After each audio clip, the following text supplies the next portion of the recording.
No, we're live. Hey, Danny, whoa. Could you stop the music for a second? Why don't you try this? Boom. Okay. That'll make sense in the audio version. Right. Okay, hello, and welcome to Famicast 102, your Famicast for the... Whoa, my God. Worst host ever. Yeah. Far out, man. Well, it's the second episode of the new feed. Oh, Jesus boy. Christ. 102. let's try that again. Hello, and welcome to Famicast 102, your Famicast for the latter part of May 2017. I'm your host, Danny Bivens, and today I'm joined by James Charlton. Famicast to go, baby. There it is. And Ty Sugart. Hey! And, of course, Cyrus Delaney. It's me, the fourth guy. Insert James's comment about potatoes or whatever. That's racist. And today we have a very, very special guest joining us, Mr. Liam Robertson of Unseen 64 fame, Did You Know Gaming. Welcome and thank you for joining us. Hi, thank you. I don't have a catchphrase prepared, I'm afraid, but yeah, hi, thank you for having me on. Cool. Yeah, well, again, thanks for joining us, man. Like, I watched a lot of your Unseen 64 stuff. I think it's fantastic, and it's great that you're able to join us here today. Oh, thanks. Absolutely. Thanks. Cool. Well, just per usual, we're going to go ahead and kick off the show with some new business. So let's go ahead and do that right now. And Liam, being the special guest, I was wondering if you would mind talking about maybe like one game that you've been playing lately on whatever system that maybe you can talk about. Jeez, I've been playing a lot recently. Normally I don't have time to play games, weirdly, for someone who like writes about games and stuff, but I've been, I've got maybe like 15 Switch games, so I'm trying to think of what I should choose to talk about. I guess because I think we're probably going to be talking a bit about Mario Kart, I should talk about Puyo Tetris, which I've been playing a bit of that. I don't really have a lot to say about it, but my God, it's addictive. It's so good. I don't know if any of you guys have played it, but that has been, the Switch is the worst console for me in terms of, for productivity, because I edit videos and stuff, and I've now got a full console experience that I can have by my computer while I'm supposed to be working. So it's not good for that, but Puyo Tetris, it's so many modes, and the way they blend the two puzzle games together is really interesting. And there's so much variety, so much mileage that they get out of just those two game types. This one's based around speed, precision, combos, and there's the battle modes. There's so many different combinations. So I've never been that big on Puyo, but this is really getting me into it. And it's really satisfying pulling off combos, setting up the combinations and watching them all drop. And yeah, I'm having a lot of fun with it. I don't know if any of you guys have played it. Oh, Danny's got it. Have you played it? Yeah. I mean, years ago, I also played it at Tokyo Game Show for like Wii U. And then, I bought it at the Switch launch. It came out at launch here. And I haven't got to play it a whole lot, mainly because I think I let Zelda kind of control my life for, a little while. But I did manage to play a little bit with my wife, who's really amazing at puzzle games, and I'm a Tetris guy. I think everybody knows how to play Tetris, but I wasn't so familiar with Puyo, and I was just getting my ass handed to me. Like, we were doing like versus matches, and she just like wiped the floor with me probably like a minute or two. It was embarrassing. Yeah, it was a similar experience for me. My girlfriend's big on Puyo, and I'd hardly ever played it. I played a bit of what's that game on the Mega Drive? The Dr. Robotnik's Mean Bean Machine. Yeah, I played a bit of that. Titles of all time. That's my only Puyo experience too, is that game. Yeah. Well, the Super Nintendo one in the US was Kirby's Avalanche. I played that one a fair bit. Huh. I don't even know about that. Yeah, it's just rebranded Puyo. Okay. It's cool and good. I'm sure it's got a different name in the UK, Liam. It's probably called like Kirby's Magic Sweet Shop or something like that. That's just a guess. Also, it seems to be a recurring theme that everyone's girlfriend is better at Tetris and Puyo Puyo than the boyfriend. It is true, actually. I actually do have a story. You just reminded me. Like, do you remember Tetris DS on the original DS? That actually had an online, like, I don't know if it was ranked, but it was like had an online mode. My wife would play that quite a lot, and she would just like destroy people online. It was quite hilarious. Like, it was just frightening, in fact. And I was like, where did this come from? It's like, this is not the person I knew. It's like, you know, making people cry online. Shocking. Way it should be. So yeah, it sounds, I mean, they were just talking about this on RFN actually, and it seems like if you don't like Puyo Puyo, well, some people said, you know, if you don't like Puyo Puyo, it's not going to change your feelings on it, especially the ones where it jumbles Tetris and Puyo together in the same screen. That sounds a bit mental. Like, you have to like get rid of blocks from both in the same screen. Like, Liam, have you played that mode? How does that work? Is that even possible? Yeah. Basically, it's difficult to put into words, really. But essentially, clearing Tetris lines. Basically, you can only clear the Tetris lines with the Tetris blocks, and you can only do Puyo Puyo, you know, pops with the Puyo Puyo. So it's perhaps a bit more complex than I would have initially expected it to be, but after a while you get used to it. You get used to, because all the Tetris blocks fall to the bottom through the Puyo Puyos, so they kind of pile up at the bottom and they fall through the Puyo blocks. Because they're soft. So it is kind of like playing a game of Puyo Puyo on top of the Tetris blocks that are at the bottom.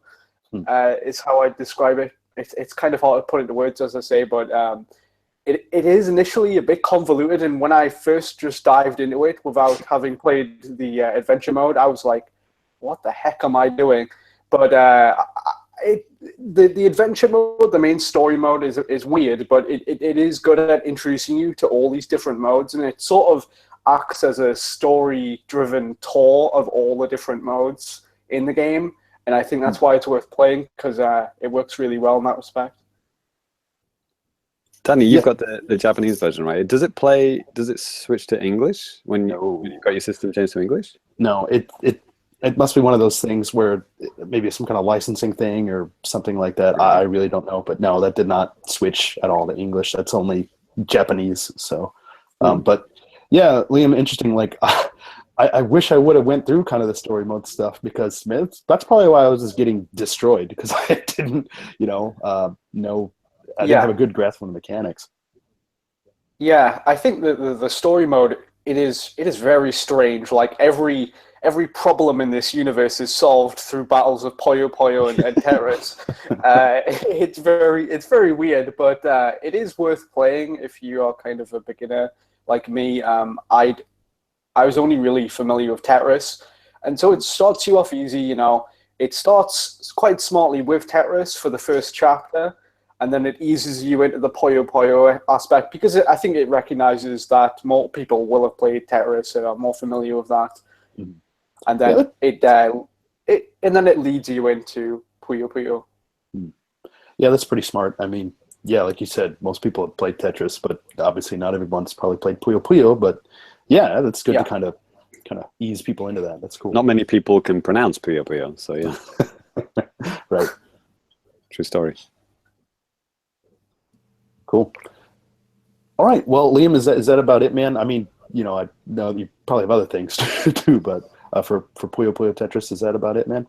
Yeah. I mean, there's not a lot I can say about a puzzle game other than that. Other than it's very smartly designed in terms of the adventure mode, and in terms of accessibility features, and the multiplayer is very fun from what I've played so far. And as I say, it's full of different modes, and I'm impressed by how much mileage they get out of just these two game types, mixing them together, and all these different battle modes. And it really is worth playing. I've seen some people being kind of sniffy about the price on the Switch, but I totally disagree. It's absolutely worth getting. Cool. How much is it in the UK? I don't know. I bought mine from the US eShop, so it was about $30, which is about £25 or something like that. Okay, it's not too bad. Yeah. For some reason, I thought this was like a 50. Oh, well, how much do you pay for it, Danny? Like 6,000 yen. I don't know, like 4,300 yen, something like $40 US or something. Okay. Yeah, we do get a bit screwed on the exchange rate sometimes, but you win some, you lose some. Exactly. Yep. Cool. All right. Well, next up for new business, Ty. How about you tell us what you've been playing, man? All right. So I've been playing Disney Afternoon Collection. Mm-hmm. I don't think that's actually out on Switch, is it? No. No. Despite it being a pack of 6 NES games. I know. Yeah. That's the joke. That's the joke. And I enjoy it. I think the way they've presented these games is like an ideal model that I'm sure I've wistfully talked about on the podcast before. Okay, so you have the game straight up. Then there's speedrun leaderboards. And that is a cool and fun feature for me. Like, I don't know, man. I just love leaderboards. Yeah. I mean, What's a leaderboard? I only play Nintendo games. Right? I'll have you know that I have the top spot on one of the first stages of Knight's Journey of Dreams on the Wii. Oh. Not anymore. Because Sonic Team or whoever made that Sega in their infinite wisdom decided they would round all of the scores to the nearest second. So there's like 80,000 people with the top score on the top on that race. You get a top score. You get a top score. That's amazing. I don't know why Nintendo hates leaderboards. Something about They're bad at using the internet. I think it's like, it's a combination of the internet and they don't want people to feel bad or something like that, isn't it? Yeah. That sounds about right. Yeah, it's everybody's a winner culture. That's right. All Ty hears when he hears that is everyone's a loser. Yeah, pretty much. Also, the extra features are good. There's a lot of artwork and like commentary about it. Like, check out this cool artwork we dug out of the archive. It's never been seen before. Huh, that's cool. Yeah, check out these storyboard faxes that Disney sent over. Wait a minute. Disney, not the Japan branch of Capcom or whatever? No, part of the process for animating the games was Disney would send storyboards over. They would send their character art sheets, that sort of stuff, and you can see some of those right in the special features in this game. Nice. Sometimes right next to some screenshots. It's a cool feature. What games are in this again? I've forgotten. Is it? Let's see if I can remember all of them. DuckTales 1 and 2? Yeah, DuckTales 1 and 2, Chip and Dale Rescue Rangers 1 and 2, Tailspin, and Darkwing Duck. Okay. Yeah, that's 6 games. So far, I played through DuckTales and Chip and Dale, and I did the boss rush in Tailspin, despite never playing Tailspin before. You know, what surprises me is that all of these characters are so beloved in Japan. Right. But none of those TV shows were actually broadcast in Japan, so no one knows any of those shows here, and no one knows any of the theme songs. Yeah, DuckTales was, because I've heard the theme song, because everything's Japanese, but they say DuckTales. That's the only thing they kept in the song. Yeah, look it up on YouTube. They got the DuckTales theme song in like every language. But Nice. what makes it even, what I love about this game is like because it was Japanese release game from this Japanese TV show called DuckTales, but the game was called Wanpaku Daku Yume Boken, which is like Naughty Duck's Dream Adventures. Nailed it. Localization team win. Yeah, that's like a joke title somebody would think of, but it's actually real. Fake. Yeah, fake or real ruined that game. Yeah, the box art is in the game too. It looks like somebody like just got the physical box, like flattened it against a scanner, and threw it in the special features. Maybe after photoshopping out the Nintendo logos. And faxing it. It sounds.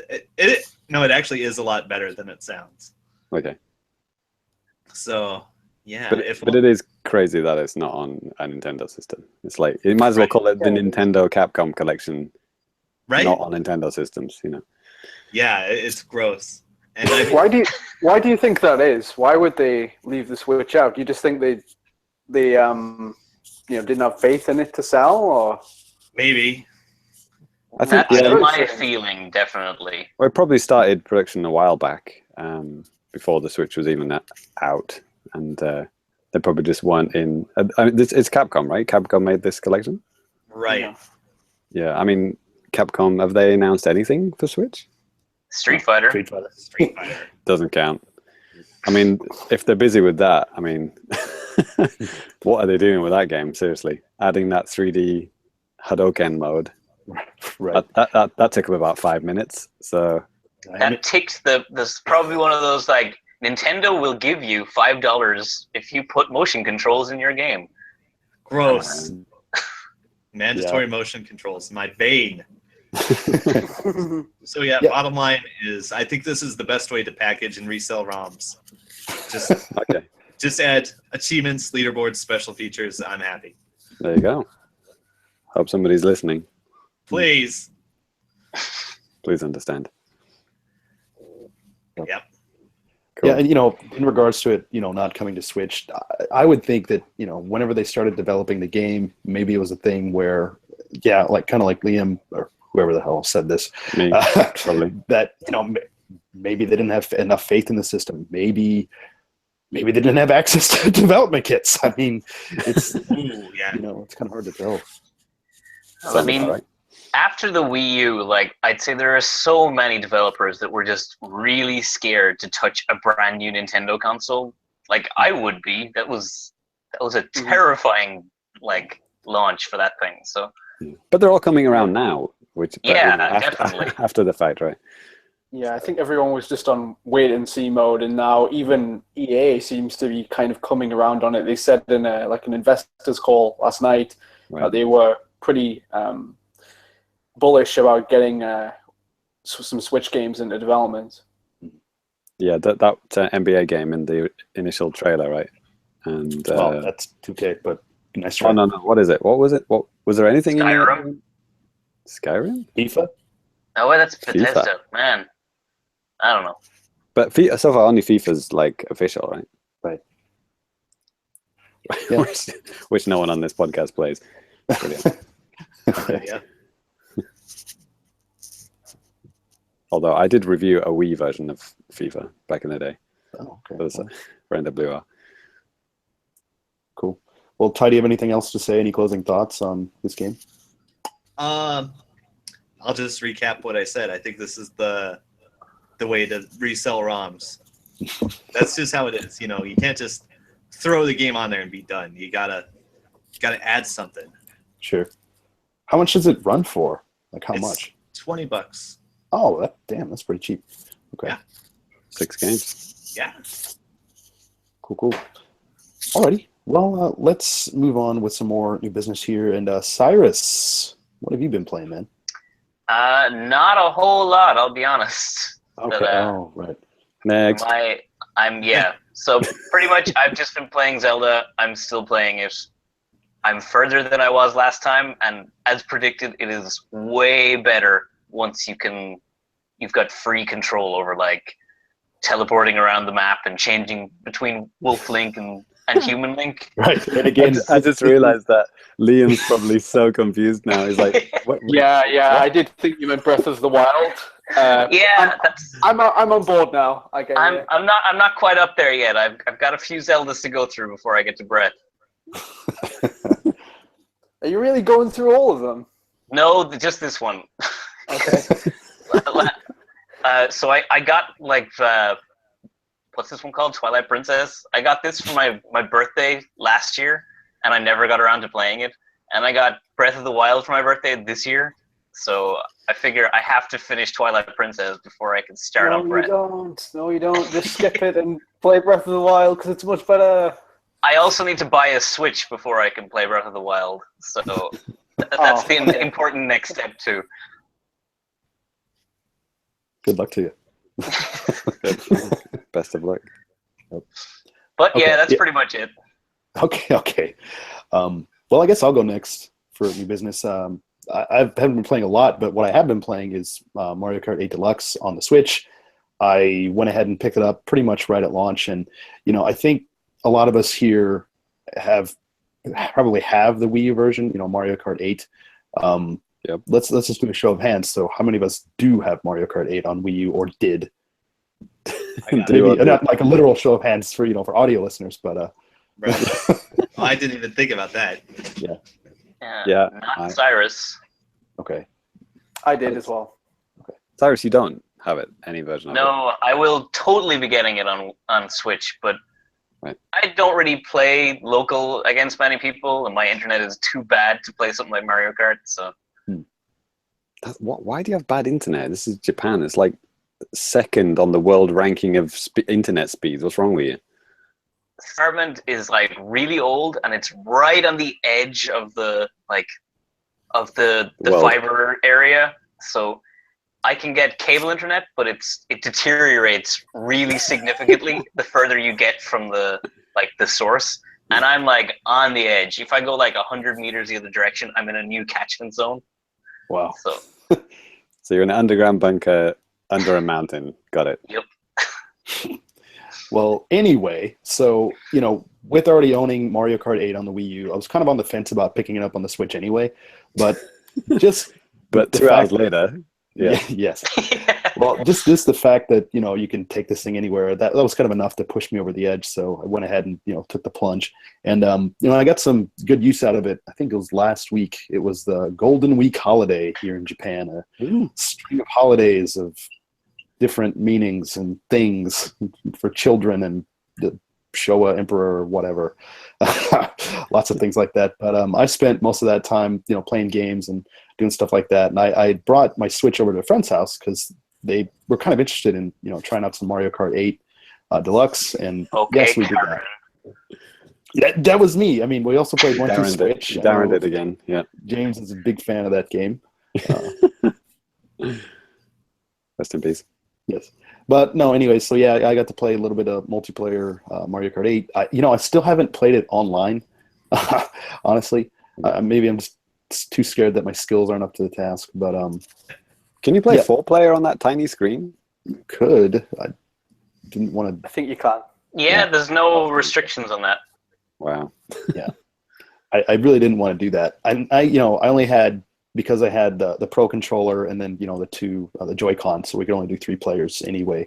But yeah, that's how we played. And as I noticed later when I was playing 2 players with my wife, I was kind of annoyed, and I kind of remembered, I think even in the Wii U version it's the same, but whenever you're playing like split screen, it only splits the screen like right down the middle. It doesn't do it horizontally, which sometimes can be a bit of an issue. Like if you're like trying to play like a battle mode or something, and it seems like it helps to have that kind of wider vision, so you can see stuff going on. Like I think Ty's on your side. Mm-hmm. I think any reasonable person is on our side with this. I'm not. Gross.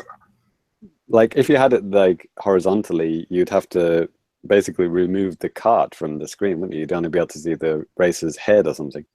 No. Have you ever played a driving game before? Otherwise, the racer would be in the middle of the screen. No.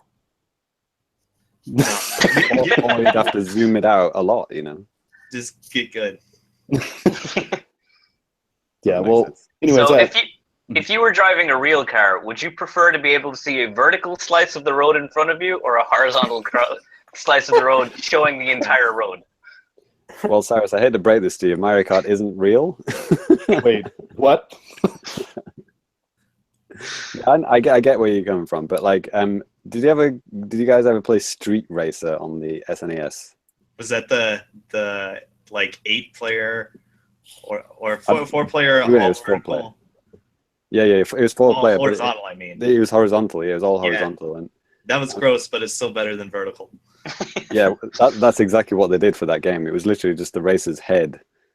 that you can see. You know, That's fine. That works better okay. than vertical. I think we're not going to get anywhere with this conversation. We're So, Sorry to bring it up. This is kind of Not farther than us telling you you're wrong over and over. right. We Right gotta in. ask that as a vote on the Famicast Twitter. Yeah, I'll have to do that. Yeah. yes. Not. Not. Yeah. So, you know, I did get to play through some of the battle mode stuff, which, you know, is new to the deluxe version. And just kind of like a quick take, I've really, really enjoyed Shine Thief. And, you know, that's the mode where there is a shine from Super Mario Sunshine that you just kind of scramble to get. And you win by basically holding on to it for, I think it's like 20 seconds or something like that. Consecutively, and then even if you get it knocked out of your hand, you still have the counter going. So if you pick it up later, you know, it kind of picks up where you were at and stuff. Yeah. But It's oddball from Halo, basically. yeah, and I'll take your word for it. yeah, That's You what never played oddball in Halo, where you got to like pick up the skull, and it's basically the same anyway. Yeah, I have. I know what you're talking about. Don't even start on those others two. Those friggin' Nintendo fanboys don't know what a real shooter is here with their Splatoons. Hold on to something and the timer goes down. Yes, I've played a game where that happens. It wasn't Halo. right. Yeah. So I mean, Liam, you have deluxe as well, right? Yeah. You should play that Shine Thief mode online. It is insane when you have like 12 people all after one item. You know, because it's not team based. Everyone's out for themselves. It's free for all. Right. It is crazy, and it is really good fun. I should try like playing it with some friends and over Skype or something. I think that would be fun. But I haven't tried that yet. But I did play the online, and it was the most crazy Mario Kart mode I've ever played, I think. I don't know if that's ever been in any of the other games online, but that is some of the most fun I've had so far with Mario Kart 8 Deluxe. Mm-hmm. And has that been in any other of the games? Was that in Double Dash or something? I seem to remember there being a mode similar to that. Yeah, I think Shine Thief's from Double Dash. Okay. Yeah. Well, it works really well online. The Cops and Robbers one is the only brand new mode, I think. And you know, I did play some of that too, and I mean, it was fine. I mean, I need to play a little bit more. I mean, I think the most of Shine Thief, and I really enjoyed that, and just a little bit of the Renegade Roundup is the Cops and Robbers mode. But yeah, when I was playing with my wife, we were playing, I think, just a balloon battle, and then the coin rush, I think is what it's called. That was pretty fun, but like I said, kind of the limited visibility, and also this not being used to the map. This kind of like how it's placed. I don't know. I kind of had a hard time just kind of trying to keep track of what I was doing on the screen and then checking the map at the same time just to see where everybody was so I can, nab their coins. But yeah, I mean, that's so how did it go down at the party? We didn't, we only did races. Nobody else wanted to do any battles there. So yeah, but I saw that the Dragon Raceway from like the regular races has been turned into a battle stage. Yes, that looks pretty cool. Yeah, that's a cool stage. There's a Splatoon one as well. Yeah, the Splatoon one's pretty cool. There was a moon stage, like a lunar base. That was pretty sweet. I saw with the Splatoon map a really cute touch is when you play that coin nabbing game on the Splatoon map, it changes the coins to the ones from Splatoon. They're not Mario coins. Oh, really? Okay. Oh, yeah. So that's a really. They did that for the Link circuit. They changed the coins into rupees. Oh, cool. Yeah. I think there was something else as well. Oh, the F-Zero one, the coins recharge like a meter, like an F-Zero style meter. I think that's when you drive over the boost pads. Oh yeah, that's right. Then it fills up your coins. Yeah.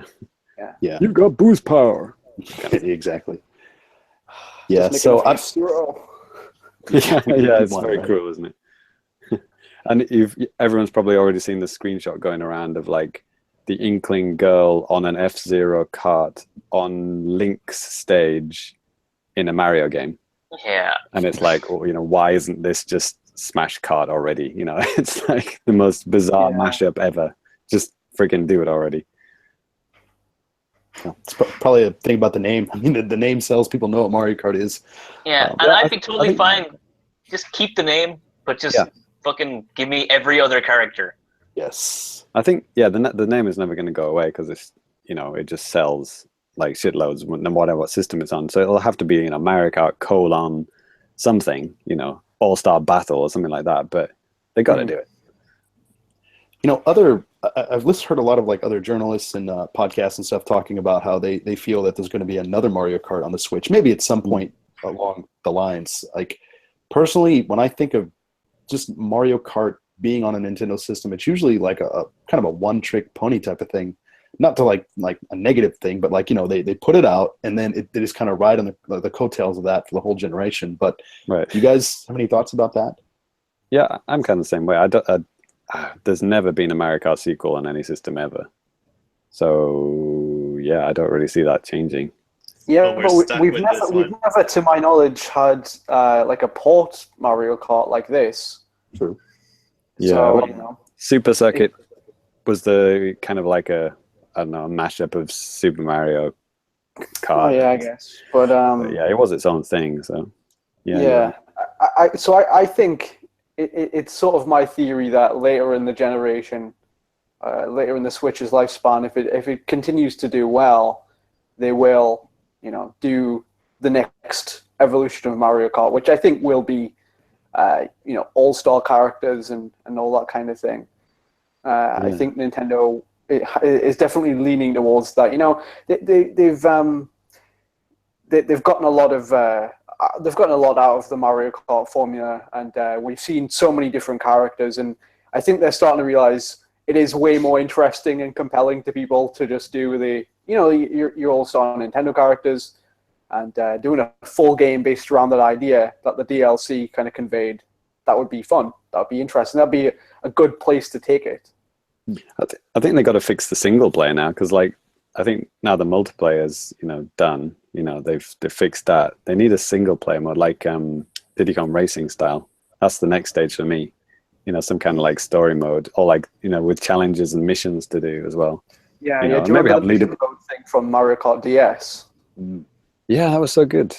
Yeah, and then maybe have leaderboards or yeah, right, on those kind of things as well. It doesn't have to be single player. Doesn't mean you have to be only challenging yourself. You can have one player modes that have online components against your friends, right? So but yeah, never gonna happen, but I want it to happen. Okay, dope. Well, that's going to pretty much do it for me. You'll probably hear in later episodes maybe some more talk about Mario Kart when I just bring it to people's houses along with the Switch. So I look forward to that. And to close us out here for new business, James, how about you go ahead and do that? Yeah, I was hoping to actually go after Cyrus like last time. I had a great joke set up, but it doesn't work so much now. I was gonna say, Cyrus, stop talking about all those old Zelda games. So Minish Cap. But, it doesn't work as much after Mario Kart. No, it's about as funny now as it would have been. Good one. So yeah, I finished Minish Cap, which is my kind of Zelda to-do list that I can now check off. And Danny said I couldn't do it. So, I tweeted a video of me, on the credit scene just to prove it in your face, Danny. Got me, man. You totally got me. But I just thought I'd briefly mention some of the new stuff that, well, I don't know, it's not entirely new, but obviously, well, not in that sense, but at the time new, like the Rockscape thing that was in Awakening, wasn't it? Danny, you love Awakening. What? The Rock's Feather, I think it was in Awakening, right? Yeah. So that let you jump. Yeah, the Rock's Cape in this one is kind of a similar thing. You can jump and then you can glide. That's pretty cool. And there's some cool puzzles based around that. Usually involve gliding into whirlwinds that take you up to other places.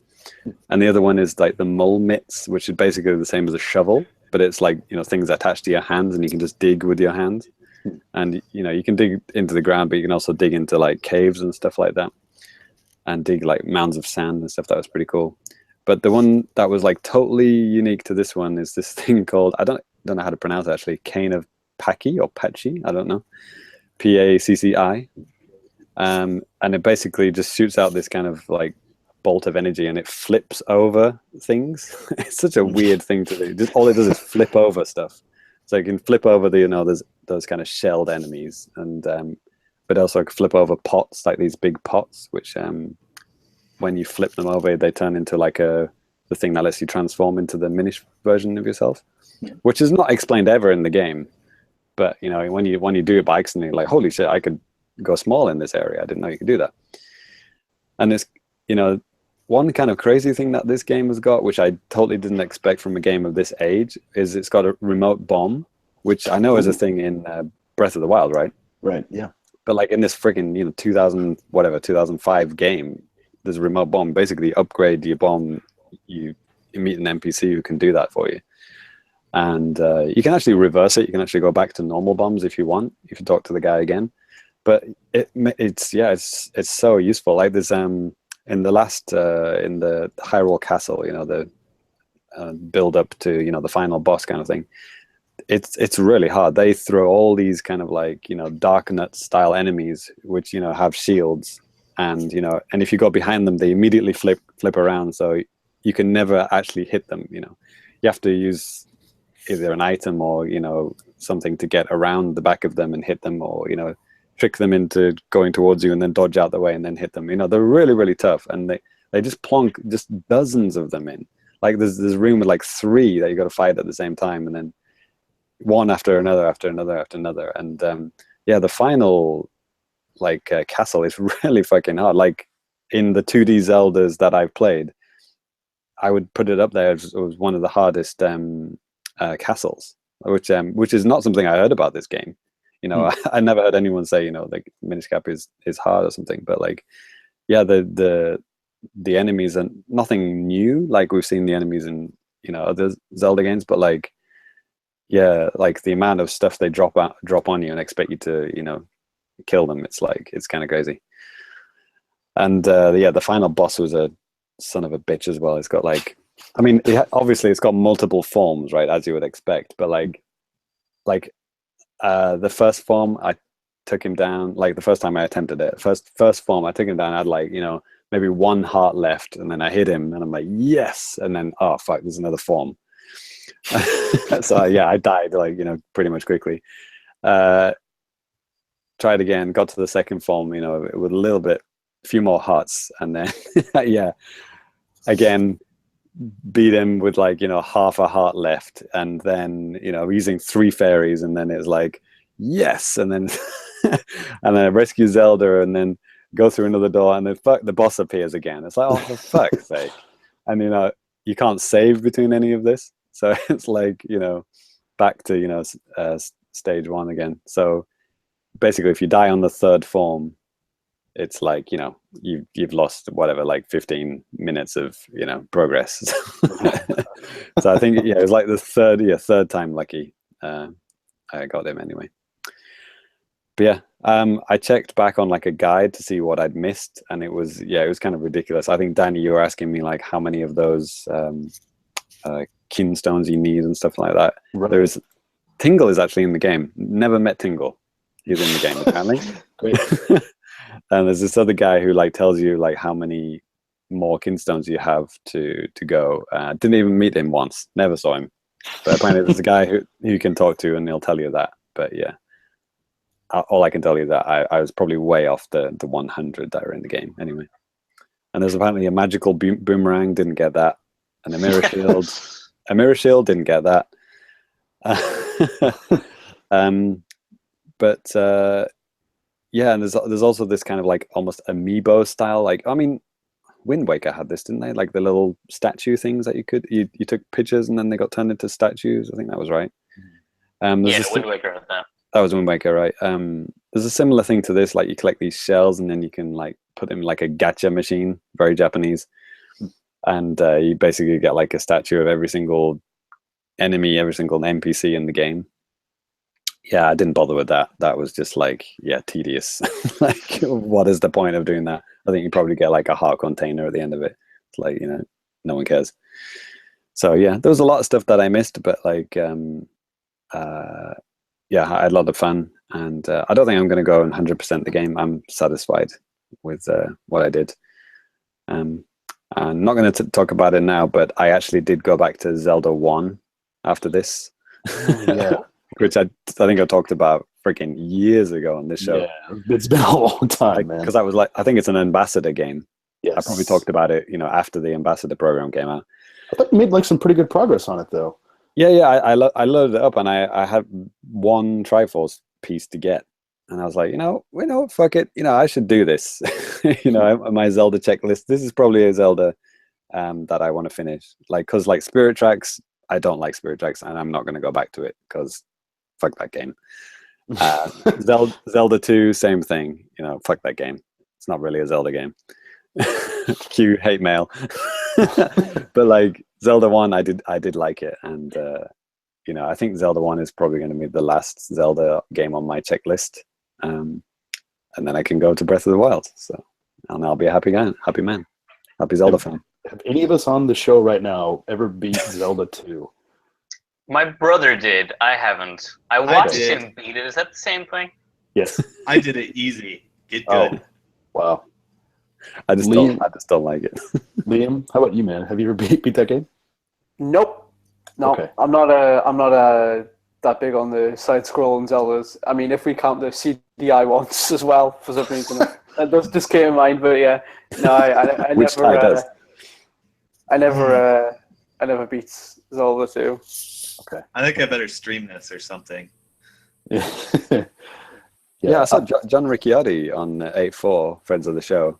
He was streaming Zelda, the Famicom version of Zelda 2, which is harder than the NES version. I should play that one instead. Oh man, it's just, man, I can't stand that game. Anyway, I'm done. No more Zeldas. Okay, no more Zelda talk. I promise. There will be. Tell Breath of the Wild. There will be. You know it. Come on. We'll have to do a separate show for that. We'll do a spoiler cast, so we don't bore people to death. By the time you and Cyrus get it done, it's gonna be out of my head. I've probably forgotten everything by then. It'll be like a breath of fresh air. Oh God. Jesus Christ. Next. Yes. So next, now playing at thefamicast.com. All right. So I think we have maybe a few more things playing there than what we did the last time. And but before we get into maybe some of that other stuff, let's first kind of talk. We mentioned this in the last episode, but I want to kind of talk about the Patreon, which is going to be kicking off on June 1st. So that's basically next month. And so, yeah, like we said, we have a Patreon. Woohoo! It's not live yet, so okay. But if you want to find it, you can find us at patreon.com/thefamicast. And sounds complicated. Yeah, not super complicated as things used to be, right? So, and we have a couple of different tiers and stuff like that. If you feel that you like what we do and you want to basically line down his pockets with gold. Yeah, pretty much. I was trying to think of a better way to say that, but no, our long-term goal really is to basically be able to fund some kind of streaming equipment, maybe better microphones, better camera equipment, just stuff like that, stuff to make the podcast better, stuff to make it so interaction with you guys out there. So we can just have more of that. And for our first tier, this is just tier 1. It's if you are able to donate $1, you will be a family friend. And your reward is our eternal thanks for supporting the show, and we're going to be giving you a shout out on the show. So how about the other tiers, guys? Tier 2. So tier 2 is called Nice Ghetto. So for Nice Ghetto, the second tier, you will get so this show that we're doing now. If you're listening on the audio show and you don't know, this is actually recorded over YouTube Hangouts. So you will get access to the raw YouTube video before anyone else. So if you can't wait for the audio edit to appear in iTunes or whatever, you can actually just watch/listen to the video version before anyone else. But also on top of that, we're going to have lots of polls and discussions going on the Patreon. Asking you guys, what you want from us, so you can get involved with that as well. So that's the $2 tier called Nice Gets. And if you want to give us just one more dollar, just $3, you can get access to all the new podcasts that we're doing, which you've already had a sample of. Hopefully you've downloaded my Sound Test podcast, the video game music podcast. And in the final week of this month, week 4 of May, you'll have Ty's Famicast Champion Edition. Yeah. Fighting game podcast. It's great. So those two, they're free. We're giving them away, to you lovely people who subscribe to our new feed quickly.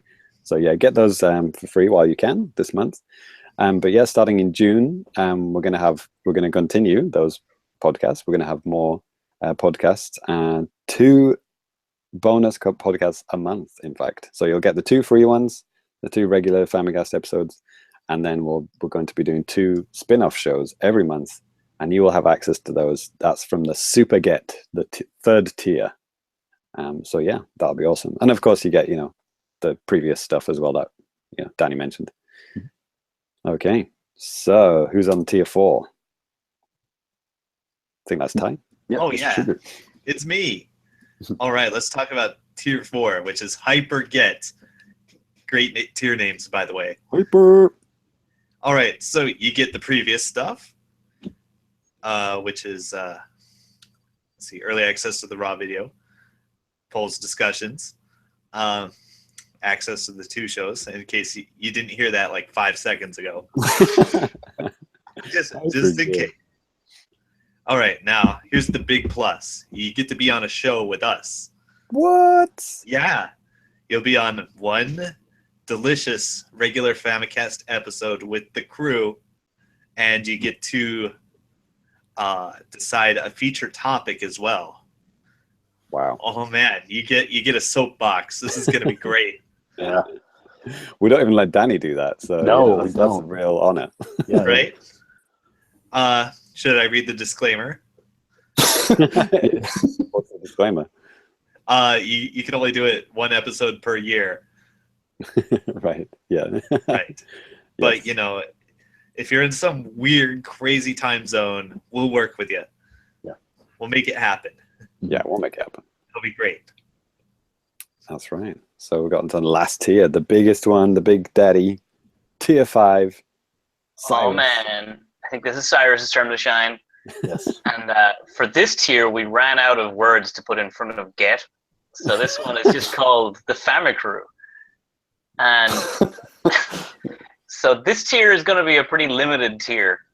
And so what we're fiddling around with the specifics now, but I will do some art of you. So if you take this tier, you send us a photo of yourself, and I will do some pixel art of you. And then that art will be used as like the header image for the show and like on our website and social media. And so we're still working out exactly details of how many of those, but we'll get back to you on that. There will be a limited amount per year. Yeah. And of course, you'll get everything in the previous tiers, so we can probably edit Ty back in explaining that again if we want to. Let's not do that. And this is the same disclaimer. This will be 1 show per Patreon or patron per year. Easy for you to say. Awesome. Right. Cool. So that mega tier, how much is that mega tier to get your artwork and everything? That's an excellent question. I think we have that at $50 currently. 50 bones. So yeah, that's only for the mega fans, that one. But yeah, that's going to be awesome. You're going to be on the show, get the artwork done. Yeah, there'll be examples of all the pixel art stuff before the tier goes live, so you can try before you buy by looking at us. Right. And in case you didn't know, Cyrus is actually a really good artist. We're not just giving him this job and he's like no fucking idea what he's doing. Yeah, it's not going to be like me editing a photo in like Pages on my Mac because I can't use Photoshop. Use the meme maker, like an online meme maker. There you go. You look kind of like Sonic. I'm just going to hit this red fill tool on Sonic, and there you go. There's your original character, not Field. And that's now playing on the Famicast.com.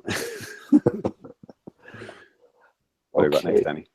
Well, moving on to the news. So the Famicast curse strikes again. I think almost immediately after we were finished recording the last episode, the 2DS, the new 2DS LL was announced, aka XL, coming to Japan July 13th, Australia July 15th, Europe and North America on July 28th. Yeah, it's roughly like $150 US, 15,000 yen here. 2 colors here, black and turquoise, and then white and orange. There's a lot of exclusive.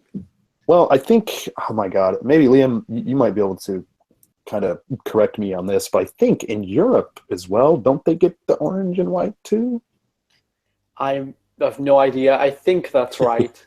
Okay. I've definitely seen the blue one at least. Yeah. The black and blue one. Okay. Well, listeners out there, please feel free to correct us. Danny, there's a lot coming out in July, isn't it? There's like Splatoon 2 and yes, Dragon Quest, Splatoon 2, Dragon Quest 11.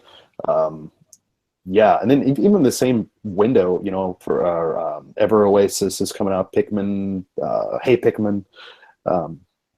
They're kind of launching those games with the new 2DS, right? Pretty much, yeah. But it's weird with launch titles like that, who are you to refuse? Wow. But you know, when I heard there was a new 2DS, didn't you all just imagine like a bigger version of that slab thing? But yes. they actually went to like, you know, the clamshell thing again, which is weird. So it's like the new 2D version of the 3DS. Yeah, like it's just so bizarre. Like you got to give it a Nintendo that they didn't back down on that insane naming convention and just like okay, the 2DS, it looks like a different console. We can get away with a different name. Nah, whatever. This is the new 2DS. We're going back to the 3DS design, but like I fear for the parents who are going out buying these things for their children. That's right. Looking forward to the 1DS at Christmas. Which is just like a triangle with 3 screens on it or something. It's just one screen, but they've just arranged them vertically to mesh with the Mario Kart style of playing. So that's right. I think the two one vertical 3DS screens. The 1DS joke has been made before. I think someone's photoshopped like cut a 3DS in half and just just one screen. Well, isn't that the Switch? Yeah. Okay. So no one's getting that. I was gonna say, is anybody on the show interested in picking this up? Ty, I already know your answer. Yeah, no. No. Does Ty use 3D on the 3DS? Probably not, right? I do actually. Okay. Oh, okay. Fair enough.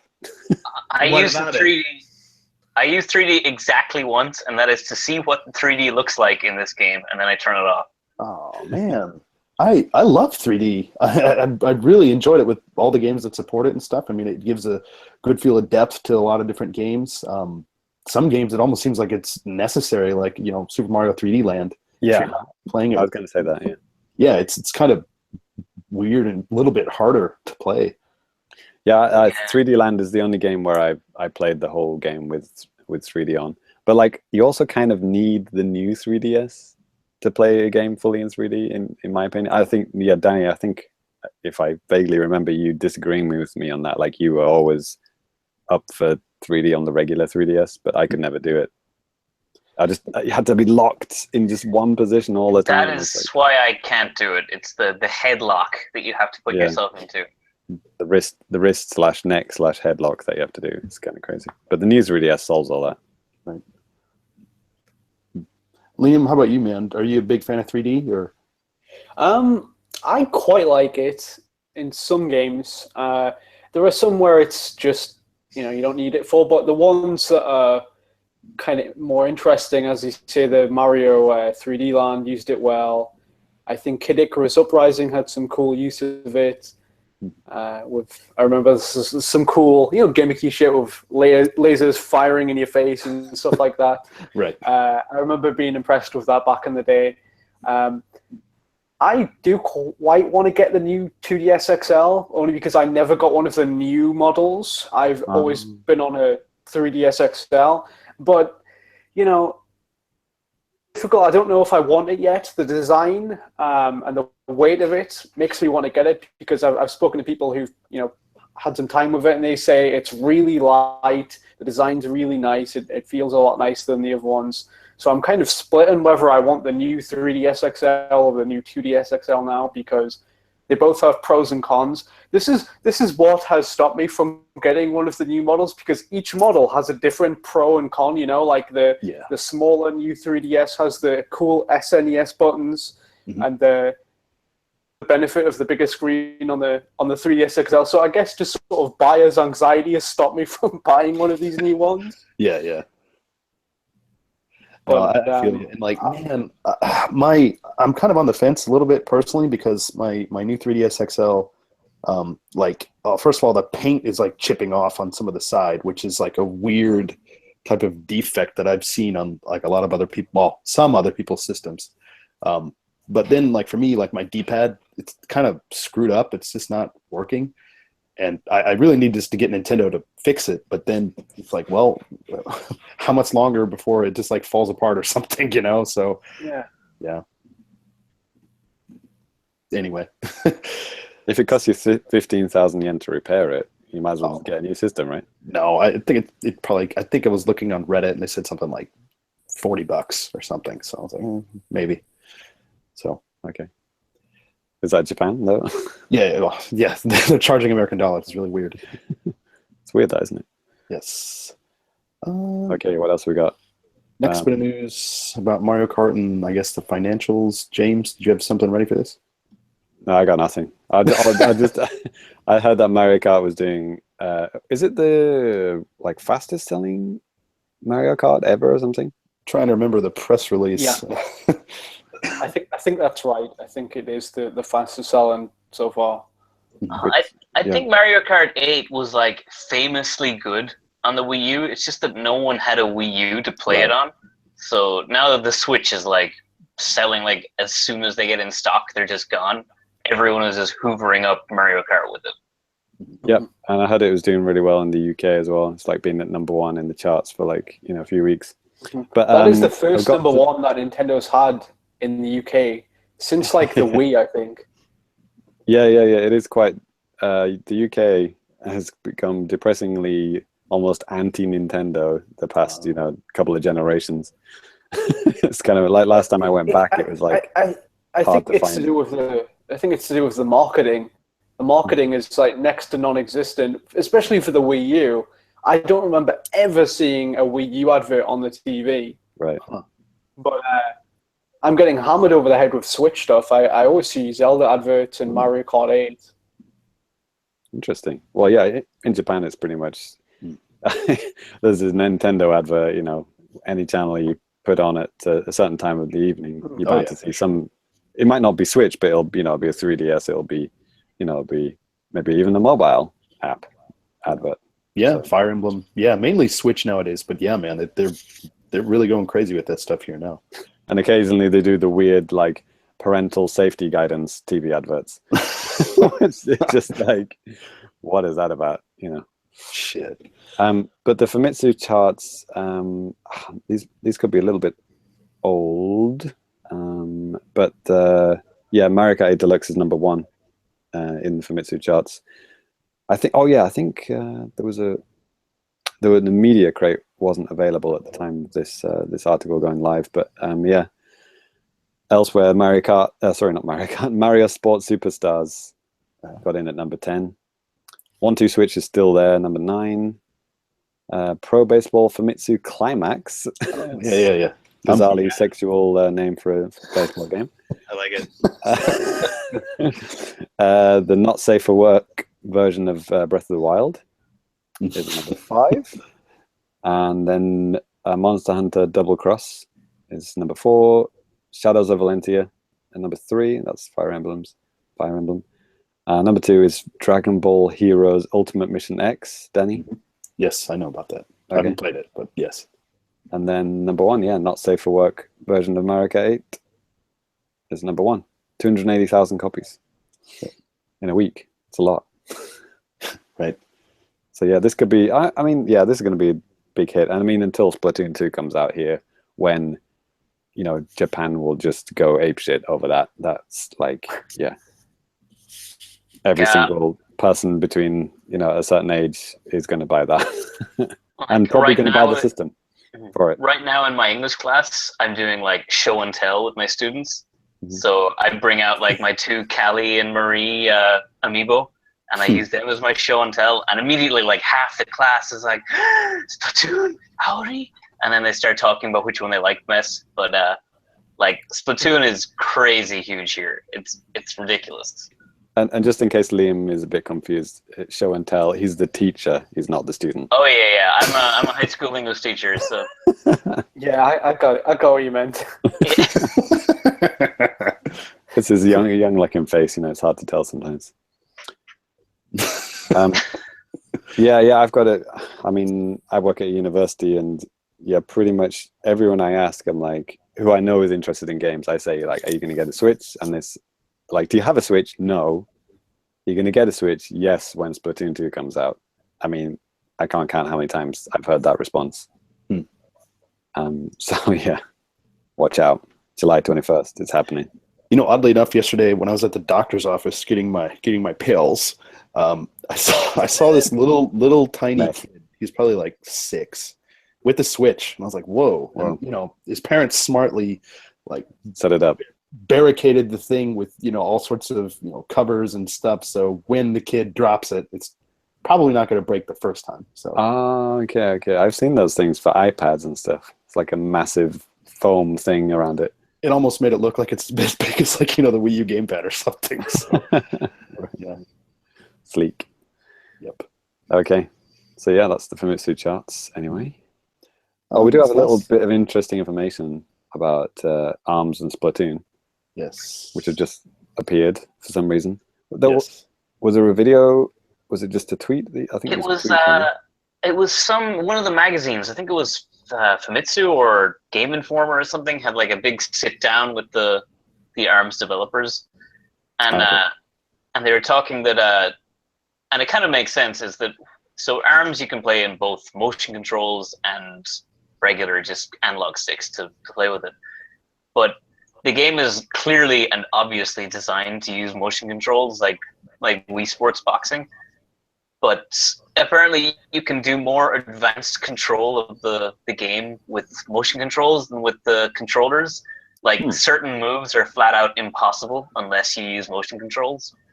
So throw a punch.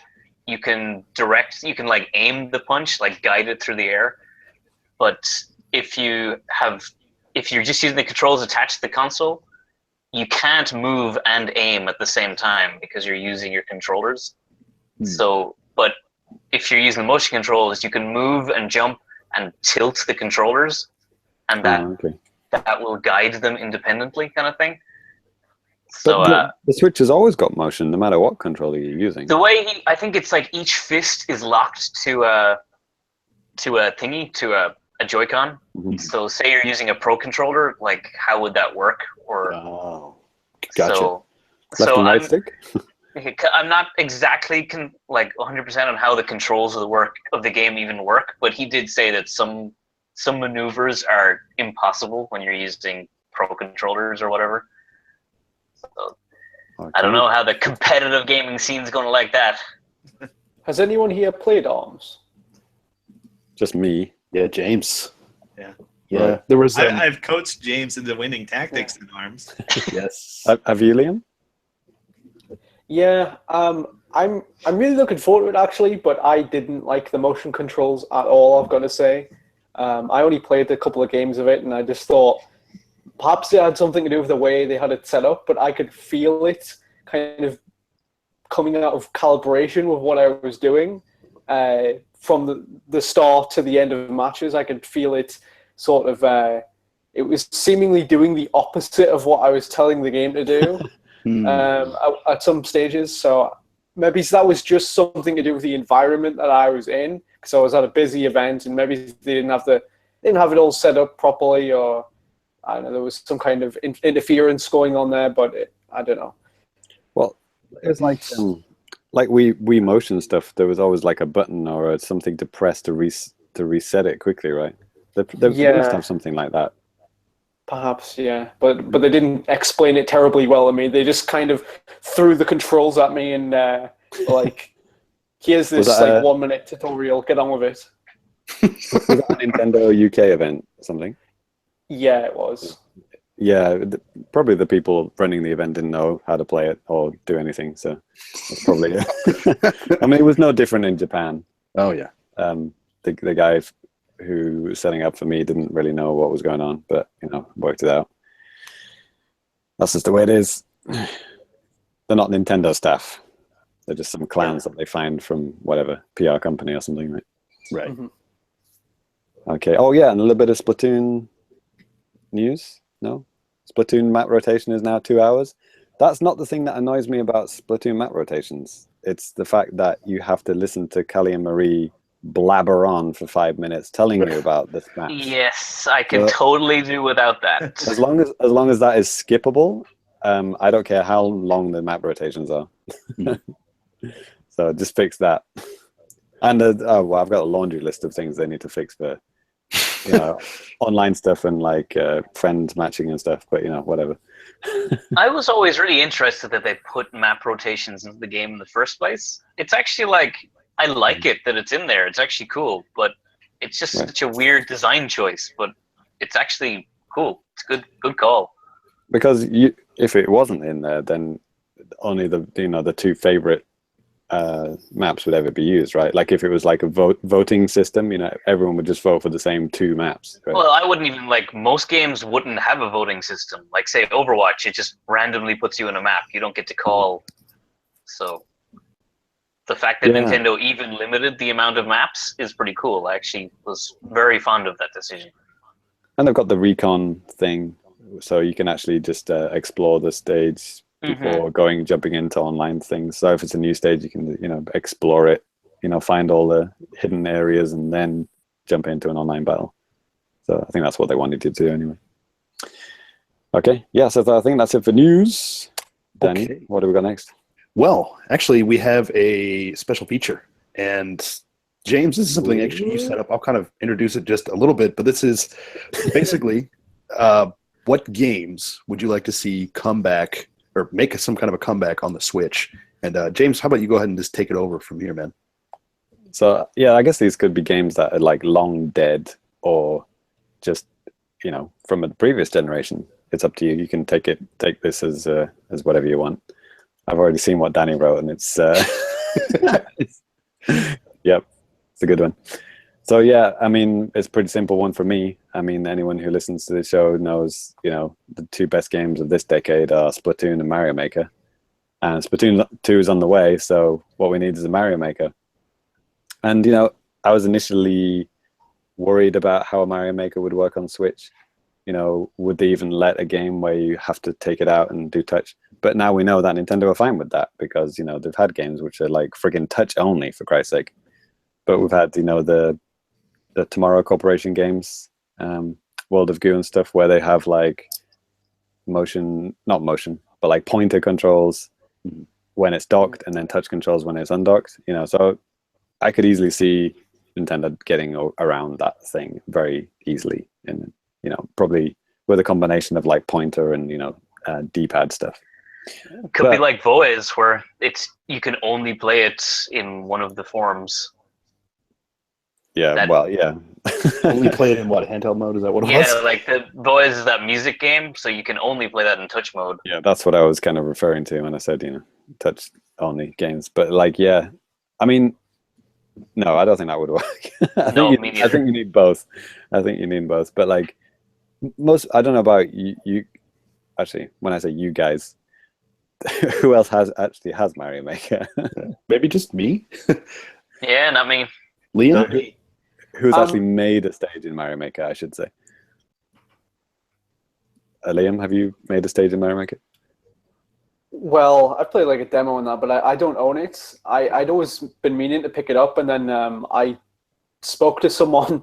This is like going back a while now, but I spoke to someone who who had visited NTL in Japan, and he said that he saw Mario Maker running on X, and I'd just been planning to buy it on the Wii U, and then I thought, well, I'll just wait. So I've never gotten around to picking up Mario Maker in the hopes that that port is still happening if it is.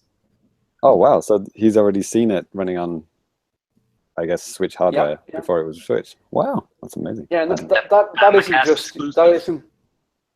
Yeah, that person isn't just like, you know, the caretaker or whatever. It was a pretty well established Nintendo person. So. Nice. Is it your uncle? Is this the legendary uncle that works at Nintendo? Sure. The perfect response. Exclusive. Famicast exclusive. But you know, on top of that though, like we've been seeing the Zelda Breath of the Wild's what was it, development engine or development thing that they made. I think it was they actually showed it, didn't they, in a presentation? Yeah, the 2D version. Yeah. Like what's the game developers conference thing called? The Game Developers Conference. GDC. Was it? Yeah, it could be. It probably was. It was either that or another one similar to that. But like, that's what it stands for. Sorry, I don't mean to laugh at your face there. That was just kind of funny. Again. If anybody deserves a laugh in the face, it's James. So it's the Famicast. So you get used to it. But like it was basically like Zelda 1, but like, you know, slightly different. It had like shadows, and you know, you had like physics and stuff like that, right? So basically, they used that to kind of plan out areas about Breath of the Wild before making the 3D version. And pretty much everyone, when they saw that, they thought the same thing as me. Is like, that would make a good Zelda maker. So like, you know, the mechanics of that, like how it would work. I mean, obviously Zelda is not as simple as like a Mario stage, you know, because Zelda has an overworld and it has dungeons. But like, I could see, I could easily see that working, because like, you know, you've got the NES Zelda skin that they showed, which is the same as, you know, like the Super Mario Brothers skin in Mario Maker.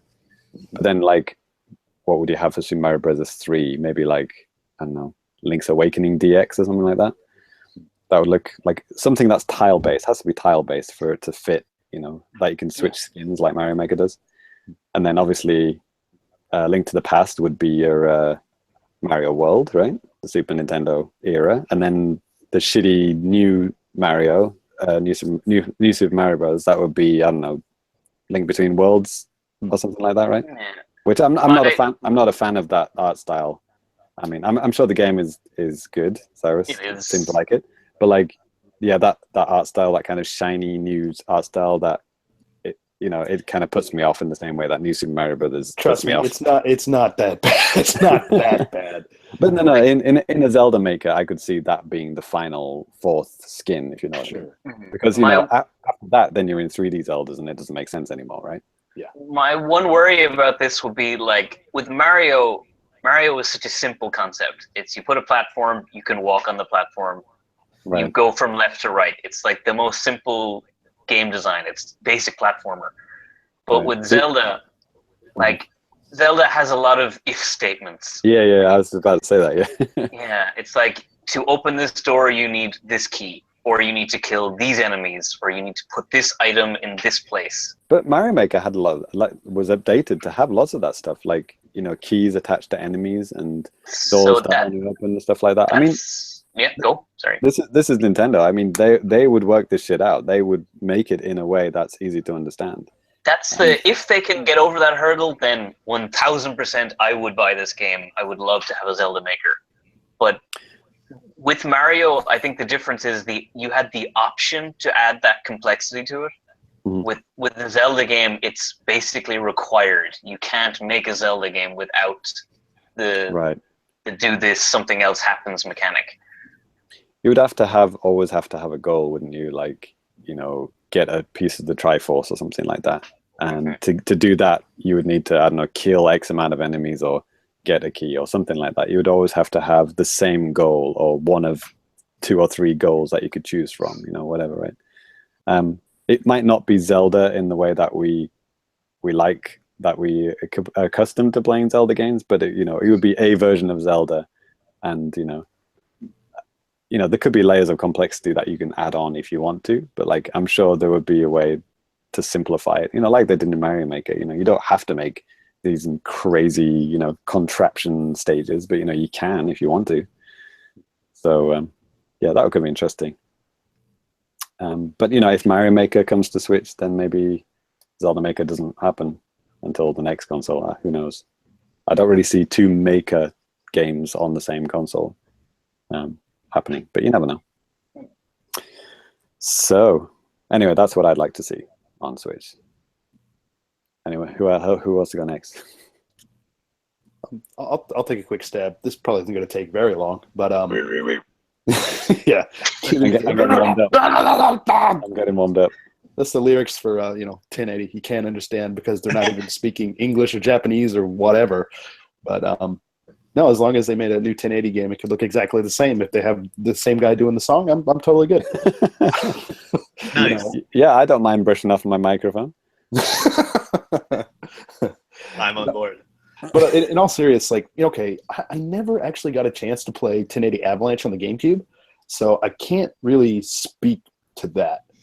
But with 1080 on the N64, I thought the controls were just so spot on. I mean, challenging, but seemingly kind of fair at the same time. Like, you can't just be some scrubby bitch going in and just, just jumping around. You got to kind of watch how you're landing and stuff like that. Otherwise, you're just going to topple down the mountain, And I always kind of like that, realism, question mark, part of the game. But I would just love to see him just in this day and age, like some kind of like a modern engine doing something like that. And I mean, in Breath of the Wild, you can do a bit of, shield surfing and stuff like that, which is cool. But I'd like to see a full game, kind of around. What was the last snowboarding game to come out? Like on any system? Steep. Yeah. That just came out like a couple of months ago. It's coming to the Switch, or maybe it's already out. Coming soon. Yeah, you could be right, actually. Yeah, I was thinking about that. It is coming So, to the yeah. Switch. I heard bad things about it, so don't get too excited. Yeah. But that's why we need 1080 back, right, Danny? Yeah. I mean, Like, I played SSX on the PS3, and that game is so good. The more recent SSX, it was like, damn, that was a good game. Nice. Yeah, I like 1080. And I just played Twilight Princess. Amazing snowboarding sections in that. Hey, yeah, right? Like the Yeti and all that stuff. Go easy on the word you're using there, but yeah. It has a snowboarding section. It is far better than I expected it to be. Shoehorning, like mini games like that, tend to be goat herding, and snowboarding was a nice change of pace. Does anyone remember when 1080 Avalanche was called 1080 White Storm? Maybe Ty went to that at E3. I don't know. Yeah, I remember the name. Because it was Wave Race Blue Storm, and then it was going to be 1080 White Storm, and I was kind of wondering what Excite Bike was going to be, like Brown Storm or something like that. Oh. But then it just makes you think of and you've had Mexican food, but doesn't really work. Whoa, steady on. That's why they probably changed it to Avalanche. Confirmed. That was definitely one of the reasons. Yeah. Would have been too tempting to go for it. So Danny, what advantage would it have been on Switch? Like 2-player? Would you have it vertical or horizontal split? You mean like turn the control? No. Yeah, I definitely need the horizontal split there. But maybe you could stand on the Switch and use it as a snowboard. Yeah. Yeah, like the original 1080 had that thing where you had to like shift your weight back and forth or something, didn't it? Or like twist your feet, or a weird control scheme. It didn't. I mean, it was all. The thing about 1080 is that you control the body and the balance of the board, and not the board itself, which is what most games did. So it actually made sense. You had to balance correctly. Yeah. But you wouldn't want motion control bullshit in this kind of game, would you? No. You could just like strap a Joy-Con to each foot and like stand like you're on a snowboard. There it is. No, I mean, I think it's been quite a while since Nintendo's done any of these kind of like realistic sport type of things. It's been a lot of like Mario type of tie-ins and stuff, which is fine to an extent. But I'd like to see them like maybe one of their younger teams just kind of take a crack at something a little bit more realistic, and just to see what they can do with it. It's funny. I would have gone the other direction. I would have had inklings on snowboards. Be perfect. I don't know. Amiibos. I'm kind of a sucker for kind of like realistic, sporty type of stuff. I like that better than like arcadey type of stuff typically. But yeah. Okay. Anyway. Who's next? So, I like ties. Oh, okay. I'm sure I wrote down some joke answer, but no, I have real games I'd want to see on the Switch that would like maybe you just walk outside right now and go buy one. Oh. All right. So one thing I would like to see, I would like to see the entire Ace Attorney and Professor Layton backlogs, like all the titles, just ported to Switch because it's perfect for them. Absolutely perfect. Like speed leaderboards and all the bells and whistles. Yeah. Speedruns on like mostly text games are real interesting. How do those games work on like a single screen system though? Well, right, Ace Attorney would work just like it worked on Game Boy Advance. Yeah, and there are like iOS versions of it and stuff too. So. Yeah, I mean you don't need two screens to play those games. Right. And even, we talked on the last episode with Lady Layton that's coming out, like their kind of solution was just cutting, well, for smartphones, just cutting it in half. Like the touchscreen part is like on the bottom part of the screen, and then just the stuff that would be on the upper part of the 3DS screen is just like that. So it's kind of weird, but yeah, I mean, there's ways to manage it. You're just managing your screen real estate. No big deal. Now here's one out of left field that I really want to see on Switch. It's Pokemon Snap. Okay. Yeah, that's a perfect fit. It should have been on Wii. It should have been on Wii U. I know. I've been a proponent of this for some years now. We need a new Pokemon Snap. I was gonna say, well, you can get the old one on the Wii and Wii U. Did it have like motion controls, or was it just a virtual console? This is a virtual console. Yeah, fuck that. Yeah, I mean, I bag on motion controls all the time, but there are certain games that are great with motion controls, and I feel like Pokemon Snap would definitely be one of those. Right. Was there like some kind of camera-based game already that uses motion controls? Fatal Frame? Those spooky mobile cell phone games? Yeah, like Fatal Frame is still one of the few games on my should buy on Wii U lists, like Fatal Frame 5, because I love me some horror games, and that's a good one. I think Lego City Undercover had some kind of tacked on gamepad motion control thing, like a scanner type thing. But yeah. Who remembers Spirit Camera on the 3DS? Yes, I was trying to think, what the hell is the name of that thing? Oh, God. Yeah, okay. There we go. Yeah, so I want to take pictures of Pokemon. I don't know what to tell you. So they're obviously not going to make a Pokemon light gun game. So I'll settle for the camera. Fair enough. And besides that, I don't know. Rumble Roses. Answer for everything, isn't it? Yeah. Killer Instinct? No. Well then, cool. So Liam, you're last man standing. Yeah, I'm going to go with F-Zero. I mentioned this before. I'm a big F-Zero person. Never heard of it. It drives me crazy that Nintendo has never brought it back, because they really took it. They really got so much out of it with F-Zero GX on the GameCube. There was so many different game types and so much content in that game, even a story mode. And it's crazy to me that they never took it online. I just want an F-Zero game that I can play online, in the same way that people do with Mario Kart. I want to see what an F-Zero game looks like on a new Nintendo console. And Miyamoto has always said that the reason why he's never brought back F-Zero is because he never came up with a good enough idea to, like any gimmick for the controls or whatever. I've thought about this, and I think one cool thing that you could do, I don't know if you remember, but on F-Zero GX, you could create your own cars, your own vehicles. Mm-hmm. And then you could store them on a memory card and take the memory card to the arcades and play your custom build.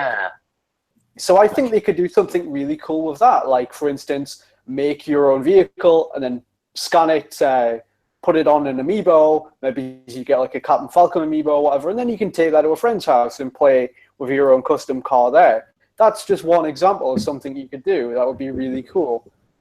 So I think they should bring back F-Zero and, go for real, like, user-generated content like that. Maybe have, like, custom tracks and stuff like that. I think there's still so much left to be done with F-Zero, especially in the online sphere. But they've just never gotten around to it. And it's a damn shame because F-Zero could be great. It's a really fun, hardcore racer. And we do have Mario Kart, but I want a more skill-based racer like F-Zero. I think that's still missing from Nintendo's portfolio nowadays. And the Switch is the perfect platform to bring it back on because, you can take it anywhere. And it's finally, we've got a portable one that is powerful enough to do F-Zero justice. Absolutely. And have you played the Fast games on? Yeah, I'm a big fan of those. It's not quite there though for you, is it? I like them, but they're not F-Zero. They're different.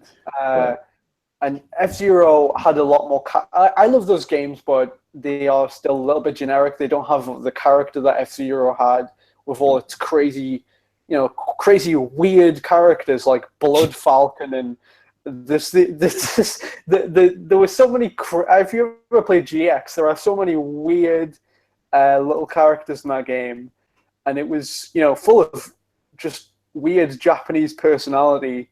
We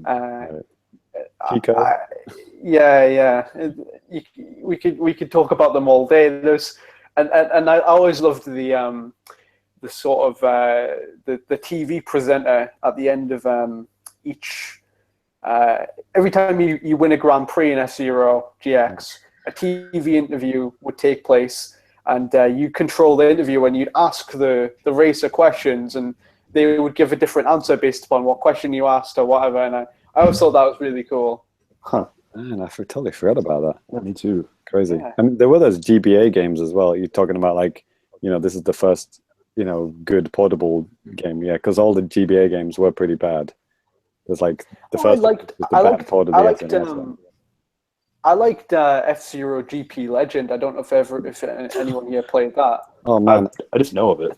I may have reviewed that one. I think that was based upon roughly based upon the F-Zero anime in some form. And I always thought that was pretty good. It had some like mission type modes and stuff like that, similar to Mario Kart DS. So I thought that was a pretty good. I didn't like Maximum Velocity. Thought that was a lot of rubbish. But I really want F-Zero back. I mean, it is the big one that's missing for me. I mean, at least we have had Metroid a little bit. We got Federation Force, and we need F-Zero back. Sure. That's all people ask for, isn't it? It's like a new Star Fox game, a new F-Zero game, and the other thing that you just said. Metroid, thank you. You actually forgot. Okay. No, seriously, do then. So, and what we did get was like some shitty 3DS game, and then Captain Falcon amiibo and a F-Zero car in Mario Kart. That's about the closest we've got so far for that. Don't forget there's a Mii costume. Somewhere in the Nintendo offices, there's like a monkey paw with a power glove stuck on it. Not anymore. Yeah, it's a shame, isn't it? Well, we did get Star Fox, but some people like it, some people don't like it. Star Fox Zero. It's okay. Not getting a sequel to that one for a long time. Right. Considering how much it tanked. Excuse the pun. Whoop, whoop, whoop, whoop. Yeah, Liam, kind of going back to, the creative stuff in F-Zero, like I have the N64 DD, expansion kit for that, and I was playing it the other day, well, like about a month ago, but yeah, as I was going through, kind of like Any chance to bring that up? Yes, Here he goes. Come on. just going through making some really shitty tracks and then just making a awful looking car. I mean, the options for that stuff. Penis-mobile. Yeah, classic. What's that? The Penis-mobile, classic. Yes. No, it's really limited, so you can't really make a Penis-mobile, unfortunately. I tried. Yes, I tried for hours. Sorry. No sale. Yeah, but I would just like to see more customizations type of stuff. It's just waiting to happen. It's just come on. It's funny, like we have a laundry list of like new features and new things and new gimmicks that they could have to add to F-Zero, but Miyamoto's just got his fingers in his ears, like, nope, can't think of anything. Meanwhile, it's like new Super Mario Brothers U comes out, Jesus Christ. I think there was a lot of trolly tweets from me around the time when Miyamoto said that. Just like, a list of things. Okay, you don't have any new ideas for games. All right, then how about this? How about you add one raccoon suit and then call it a day? Yeah, I think with F-Zero, it's more likely to happen through like a third party. I think. Yeah, absolutely. Like I don't know if you remember, there's a story that I did for Nintendolife a few years ago now, that they approached Criterion, who did the Burnout games, and they were like, "Do you want to make F-Zero?" Pretty straightforward to them, and they were like, "No, we're busy with our own stuff," so they couldn't do it. But because they were already in development on a game, and so I think Nintendo is open to doing that. It's just a matter of finding the right partner, because they clearly don't have ideas of their own yet, for some reason. But it's weird how that never came about after the fact, It's like, okay, we got rejected once, that's it. Everything's in the bin. F-Zero's done. No one mentioned it ever again. It's so weird. Yeah. Well, I don't know. That's Nintendo. Yeah. So is life. Do you have any other kind of wild games that you... well, I guess you've got a whole video series that people should watch for that. For other cancelled games. Anything on Switch that you've heard of that may or may not be coming? Oh, we've got the Rabbids thing, which what's the title called? Rabbids Kingdom thing. Yeah, Mario plus Rabbids Kingdom Battle is what it's called. Oh my goodness! It actually looks pretty good. It actually looks pretty good. I gotta say, like what I've seen of it, I've been kind of surprised by. It looks quirky and weird, and surprisingly a bit more adult oriented, I'd say, for a Mario kind of game. Like some of the marketing that they're doing for it is weird. Like Peach is called, I think they call her in the marketing, because I've seen this image where they've sort of given all the characters nicknames, and Peach, for instance, is called the Badass Princess. So I sounds like Rabbids humor, I guess. Yeah, I think it could be a fun kind of alternative take on Mario characters. I'm interested in it. Is that 100% Ubisoft, or with some input from Nintendo, or the other way around? It's mostly been done by Ubisoft, but there is a lot of oversight from Nintendo.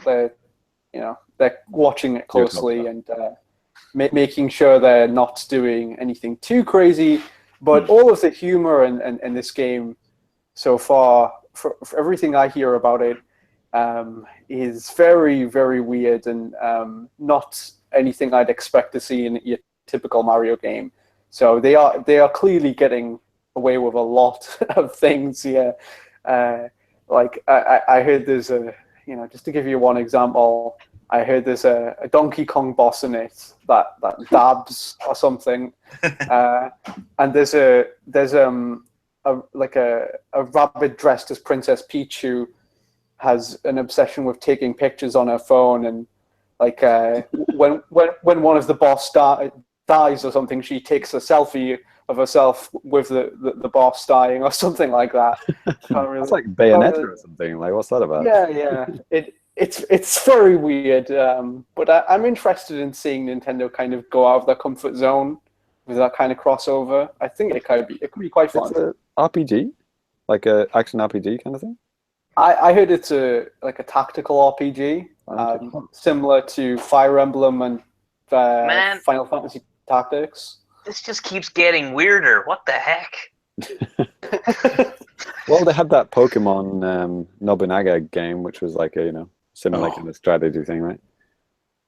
It's not quite that much weirder than that. Well, I guess this maybe is along those lines of weirdness. Yeah. I've seen another thing. I saw this document from Ubisoft planning out their fall schedule, and they've got Rabbids there, and they've got sort of like their kind of marketing thing like rolled out across the months, and their strategy, and they've got in June surprise announcement at E3. I'm just thinking like that's not going to be much of a surprise now. Like, we've known about it for nearly like I don't know since that was last year. Yeah, it was before the official announcement. People were like, there were whispers of this game, I think. Yeah. Well, Liam, you were quite prolific with the Switch rumors, like even before it was called the Switch, right? Yeah. I think I was one of the first people to talk about it, like, well, in terms of like the hardware, because I'd spoken to someone who was working on it, right. An engineer, and he said it's, a lot of people back then were expecting, this is 2015. I'm talking about people. A lot of people were expecting, Nintendo is going to make, the next console, it's going to be at least as powerful as the Xbox One, right? It's going to compete with the PS4. A lot of people thought they'd go down that route, kind of like they did with the GameCube or something like that. And obviously they didn't do that. It's not as powerful as the Xbox One. I was, I think, the first person to come out and say, I don't expect PS4 level of power. So yeah, I was watching the Switch for a while. Are there any rumors that you went with? Like any rumors that you published like that haven't yet come true yet, or like they ended up like not going that way or something like that? Well, I'd always heard, I didn't really talk much about this, but I'd always heard that the Splatoon 2 was originally just a port of Splatoon. That's what that's for the longest time what a lot of the kind of the insider people like Emily and Laura Kate, I think, had heard. Right. And I think even Laura did publish a thing saying they're doing a Splatoon port, and it turned out that it was Splatoon 2. So I am under the impression that was originally just Splatoon, like some sort of re-release, and they decided, we should go all out with this and make it a full sequel. Yeah, I mean, Cyrus probably said that, right? It's one of those games where it's quite hard to tell, which is Splatoon 1 or 2 when you just see, a screenshot, Yeah, they're fairly indistinguishable. If you showed someone the two games and they'd not played Splatoon 1, you wouldn't be able to tell the difference for the most part. Yeah, my comeback is always, Black Ops 1, Black Ops 2. Show the multiplayer version of that to try and tell the difference. Yeah, sure. I think it's okay for Nintendo to occasionally do something kind of incremental like that. But I do hope that there are some more big changes when it comes to Splatoon 2. Like, I'd like to see, more loadout kind of stuff. I'd like to see the ability to change weapons mid-game. I know this is anytime you suggest a change to Splatoon, people will go crazy because they think it's perfect and it cannot be tampered with in any way. But people get really sensitive about this, so I try not to talk about it too much. But I think that you could make some big improvements to Splatoon, especially with like voice chat and stuff like that.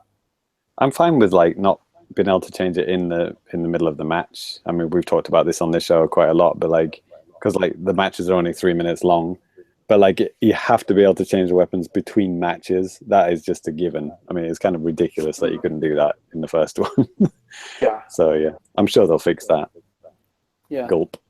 Well, they did that in Mario Kart Deluxe, right? Danny, you didn't mention that, but well, did you know that, Danny? You can actually change like the racer and the carts and stuff between. Didn't matches? even monkey around with it. You didn't? No. Okay. Well, you can. So that gives me a glimmer of hope that they'll do that with Splatoon as well. Cool. Awesome. So thanks for the exclusive there, Liam, on Mario Maker. That which may or may not mean anything in the ultimate thing. that was in about 2016 that I heard that. So, Right. and I'm sure I'm not the first person to have talked about this, but just to say, I have heard from one person that they claim to have seen that. I think this is just a theory of mine. I think Nintendo software technology could be involved with that, because I've heard that they are involved with ports nowadays. That company is very, that subsidiary of Nintendo is very weird. They've been trying to sort of carve a niche for themselves and find a place for themselves in Nintendo's kind of ecosystem. They at one point were experimenting with mobile games, and I don't think that's happening now. And now they're going into, I think their president is trying to find a way to make the company more useful to Nintendo. And I think we could see them focusing more on ports. I've been speaking to some people who have left the company because their president wants them to do less ambitious things like that. And they've been very limited in what they can do, so people are leaving. So I think that Mario Maker could be one of their projects. I'm not sure, but that's just a theory of mine right now. Yeah, I don't think they'll be, announced for quite a while. I don't think it'll be an E3 thing. I think they've got too much on their plate for them. But yeah, maybe sometime near the end of the year, maybe might hear rumors of it, more substantial rumors. Always rumors about Metroid.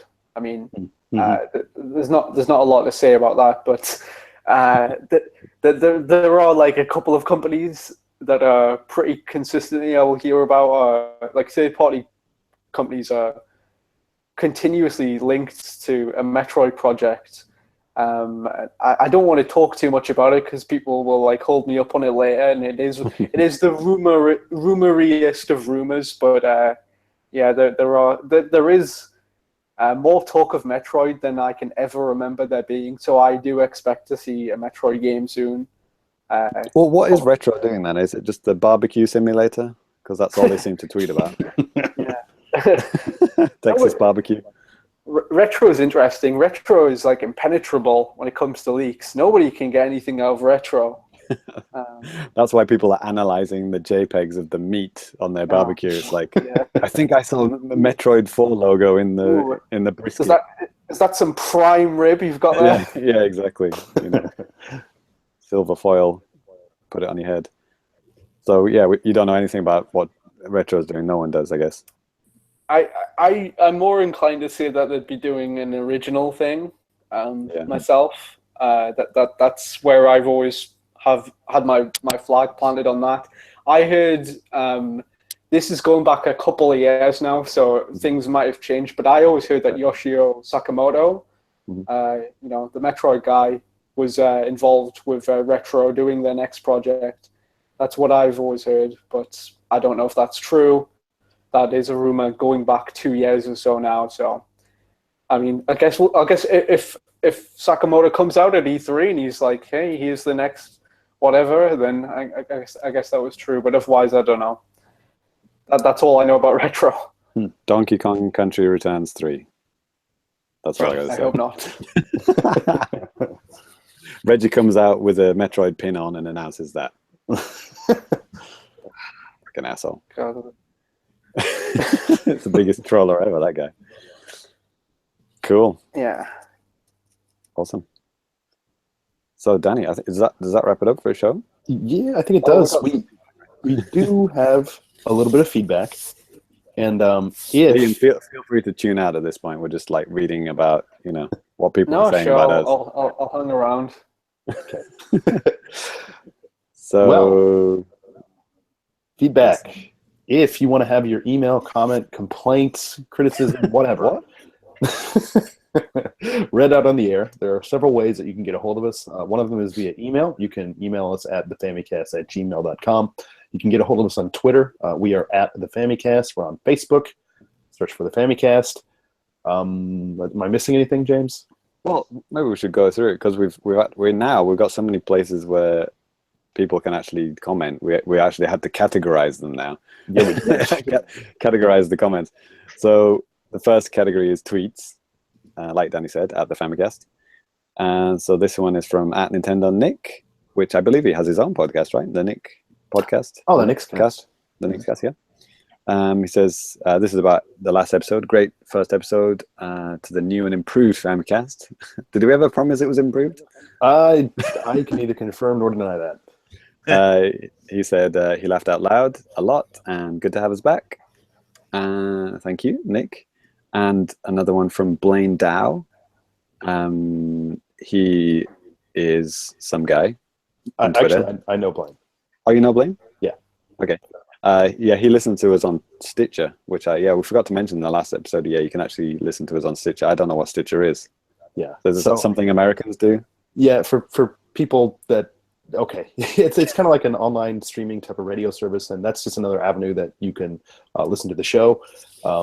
Search for the Famicast on Stitcher.com? Question mark. You don't want to do it probably don't want to do it on a browser. It's better on like mobile phones typically, but you can do it on a browser too. It works. It's fine.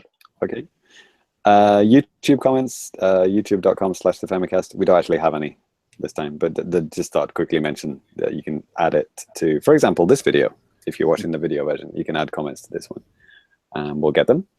Next one. Oh, this is one we forgot to mention in the last episode. We'll only be doing this once because this is from the NWR forums. Because obviously going forward, that won't be relevant to this show. But the Nintendo World Report forums, we had a couple of nice comments from eJammer. He says, always a pleasure to listen to the Famicast. So glad to see a teaser, and it's not going too far. Keen to hear what the future holds. So yeah, hopefully eJammer is subscribed on the new feed. And the other one is from Oedo. It says, oh man, super glad the show is still continuing, but it's a bit sad to see it leaving NWR. It was the first RFN feed at the time. It was on the RFN feed at the time, and I'm fairly certain that an episode of the Famicast was the first NWR podcast I listened to. Wow. And it's what introduced me to the site. So yeah, good luck, guys. Looking forward to seeing where you take things from here. Cool. That's crazy to me. That's the Famicast could be the first podcast you could listen to. But yeah, thank you, and yeah, I hope you follow us on the new feed. Okay, I'm been talking too much. Somebody else read the website comments. Sure. So again, we have a website too, thefamicast.com. You can check out a lot of, right now it's a little bit of, we have some reviews, obviously articles for the podcast, and we're working on some, more reviews and stuff like that. And this is a comment for James's most recently released sound test. That's going to be part of Patreon, but right now it's free. So you should go out and download that immediately. That's right. And so this message is from Chris. He said, hey, that was a great cast, James. Really enjoyed the format and your quick analysis of each tune. The Super Mario 3D World music really makes that game. I could listen to it for an eternity. Has that soundtrack ever been officially released? Keep up the good work. Keep up all the great new content, Famicrew. Looking forward to more. Yeah, so, I actually answered his question on the website. Yeah, the 3D World soundtrack was actually released, but it was a Club Nintendo exclusive in Japan only. Well, actually, I don't know if it's Japan exclusive, but yeah, it was definitely released here. So, and I had a quick look on eBay, and yeah, it was going for ridiculous prices. So yeah, good luck if you want that on CD. Fantastic. Another comment from the same page. This is from our pal Russ Greeno. He said, hey up, what's up, hey up. Hey up. You got to do it with a British accent. Hey up, lad. Hey up. Just finished listening to episode. No. No, don't do that. Yeah, okay. Even offensive to me. Ruined it. Just finished listening to episode 1 and thought I should stop by to say I thought it was pretty cool. It's the kind of thing I've wanted to do but never have. if I can spare some change to hear more, I'll try. Unfortunately, I'm a bit of a dry spell. Basically, Okay, mate. We don't need your life story. We just need your money. Yeah. But no, thanks for the comment there, Russ. And I did a review for Zelda. Yeah, better late than never, right? That's up on the Famicast.com, and had a couple of different comments on there. One from a good buddy of mine, Aaron Brown, and then from Chris, who was mentioned earlier. I don't have the comments at my side right now. Well, you liked it, didn't you? You liked Zelda. Yeah, I did. I liked it quite a bit. So jump into that discussion if you disagree with Danny's review of Zelda. Yes. A little bit of a note on our reviews, what kind of like our I guess our vision for reviews on the website when we do them. We kind of want to do like bite-sized type of reviews, kind of like Famitsu style reviews, but not like 140 characters long. I mean, Yeah, all four of us are going to review it. yeah. We're all going to give it 10 out of 10. Yes. Yeah. But only if they... The big change between us and Famicast is we won't get paid for that 10. So that's a shame. Yes. And Danny, the last category of comments we have are Facebook comments, of course. Yes. Which you mentioned earlier. Yeah, we got a review. This is a review from Mia, and she said, "Hey, these guys are hilarious." Duh, right? You're welcome. Great news about awesome Nintendo stuff. So, Mia, thank you so much for that review. It's 5 stars out of 5. Did she actually listen to it? It doesn't sound like she did. Oh, well, she's a friend of mine. Oh, okay. So I asked her to pad out our reviews. It sounded like she hadn't listened to it. It's get great news, great comments, insightful knowledge of video games. Yeah, no, no lies. This is complete trash. bullshit. I'll take it. man, the best comment was left out. The one on Twitter where they were complimenting my mattress salesman skills. Oh, yeah, I purposefully didn't include that one. Telling you, man, we got an untapped market here on this show. Right. Yeah. So actually, Cyrus is a pretty mean pitch there. You want to buy a mattress? Talk to that guy. It's true. That's right. Lisa.com and enter the code Famicast to get 10% off a pillow. My pitches will knock you off your feet and onto a feathery, soft mattress. That's the end of the show. Yeah. Killed it. Cyrus killed the internet. Yes. All right. Well, I think that's gonna do it. So before we leave, we're gonna go ahead and do kind of our call signs and all that type of stuff. Call signs. This is Hector 20. Like we're in driving trucks now. Like what's going on? Sorry.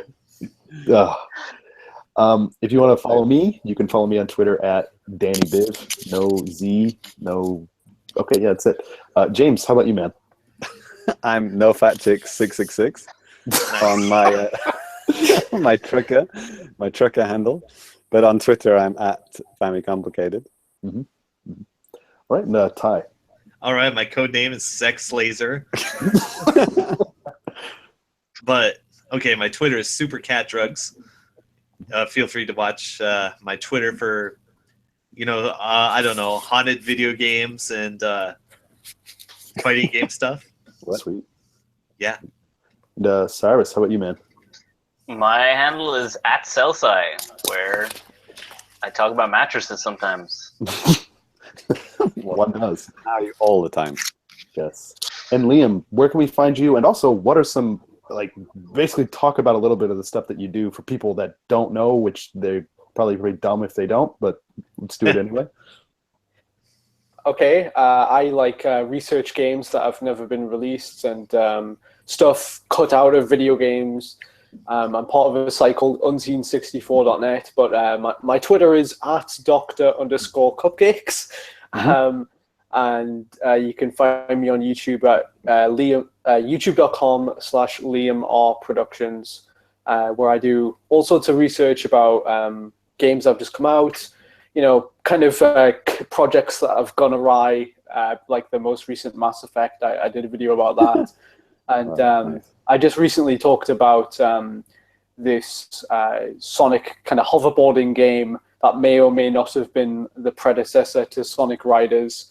And there's there's a whole dispute over that. Like a company claims that they sort of came up with the idea for Sonic Riders and Sega took it from them. But yeah, that's a whole other can of worms. Yeah, so go check out some of that stuff if you're interested in games that have never been released. I research those, and it's all my own independent research. I go and talk to developers, and I've got some good stuff coming up. I'm doing a kind of a video of a developer about a junction point game that was supposed to come to the Wii back in those days. So yeah, look out for that. Awesome. Nice. Awesome. I think my favorite video that you did is the one on Project Hammer, because it perfectly describes like like the Japanese workplace and like how foreigners work with Japanese people. It's like it really touched on that for me. It was amazing, that one. That was a great video. Yeah, thanks. Yeah, I thought when you were coming on, I'm like, oh, I better research this because I don't think I've seen any Unseen 64 videos. And then I went back to the archives and realized I had watched all of them like several times. So I'm like, oh, it's this Unseen 64. Yeah. That one, not the other one that you definitely haven't watched. Yeah, that one remains unseen. Right. Oh, I really enjoyed all the stuff you did about like Factor 5, especially like that one about Animal Wars. I thought that was just pretty wild. Oh yeah. That was a weird one. In case people don't know what that was, it was sort of Factor 5's attempt to do, I think, World War One, but with furries. and it was going to be extremely violent. Like in some of the concept art, you've got like one animal standing over another animal, like a wolf standing on top of a pig, and he's cut his head off with a knife or something. It was very strange. Conker's Bad Fur Day. It was a very you should watch. Yeah, watch the anime Cat Shit 1.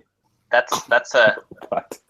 It was a single episode. It's like set in Afghanistan, really realistic military simulation anime, but like all the main characters are bunnies. And oh my god. Is that seriously how we're ending this episode? Yes. Well, you guys out there have a lot of homework to do. So get on that.